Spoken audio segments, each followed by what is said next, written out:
Today we are talking about the video game Beyond Two Souls, in which the player controls the main character Jody Holmes, who is a normal teenage girl, except she has a ghost attached to her.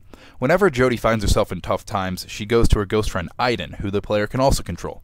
When the player is Aiden, you can do normal ghost things, fly around, move objects, and even take control of other people's bodies and make them do things, all to which to save Jody and get her out of any tough situation the player might find. The main character, Jody Holmes, is voice actressed by the one and only Ellen Page, and besides them looking and sounding the exact same, literally, they have a lot more in common than one may think. Now let's look at this one chapter called The Dinner, for example. This chapter opens up by you laying around in this brand new apartment the CIA has graciously given you. You and Aiden are currently working for the CIA due to your special skill set you possess, allowing you to go on missions seemed impossible by any other human. Now, you are meeting up with a fellow coworker named Ryan, who's coming over to your apartment for a date night. Unfortunately, Aiden doesn't like Ryan very much, and here's a dialogue between Jody and Aiden fighting for her right to be normal. You didn't want me to see Ryan. It's not your call, Aiden. I can do what I want.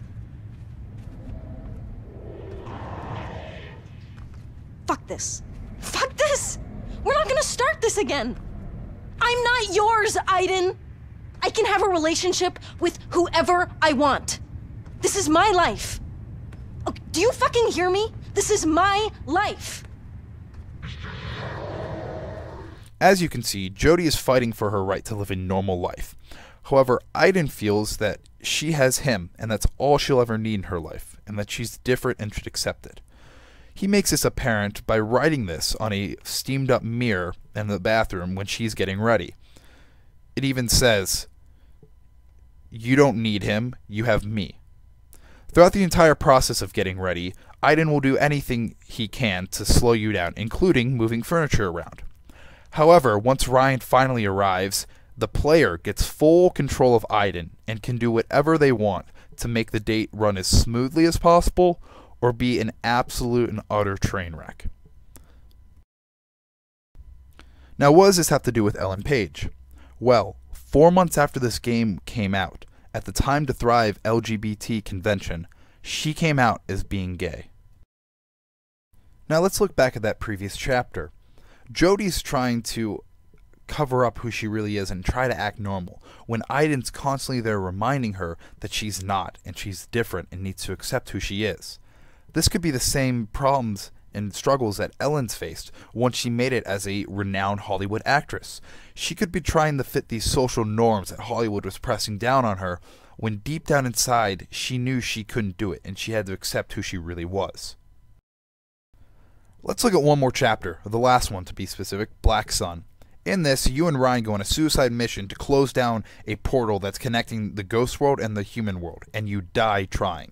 Once you die, you get a pick if you go beyond or if you stay and live. And even if you pick one of those, like life, you get to choose who you get to live with. So there's lots of choice and the game doesn't know what the player will pick. This unknown factor is a lot like Ellen's life, right now. Ellen's accepting of who she is and what community she's a part of. But now what? The controller's in her hands now. She gets to pick.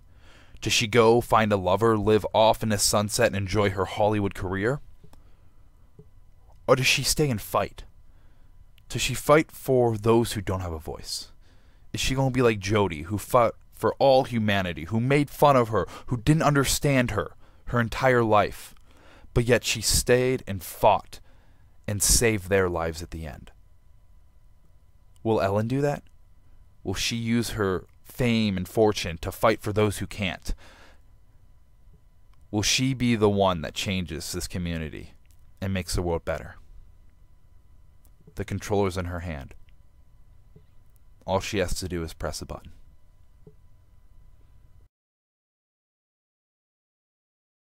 So, are these two actually the same person? Is the game Beyond Two Souls based off of Ellen Page's life? And will Ellen be making the same choices as Jody? Or am I just crazy for thinking all this? 'Cause hey, it's just a theory. A game theory. Thanks for watching.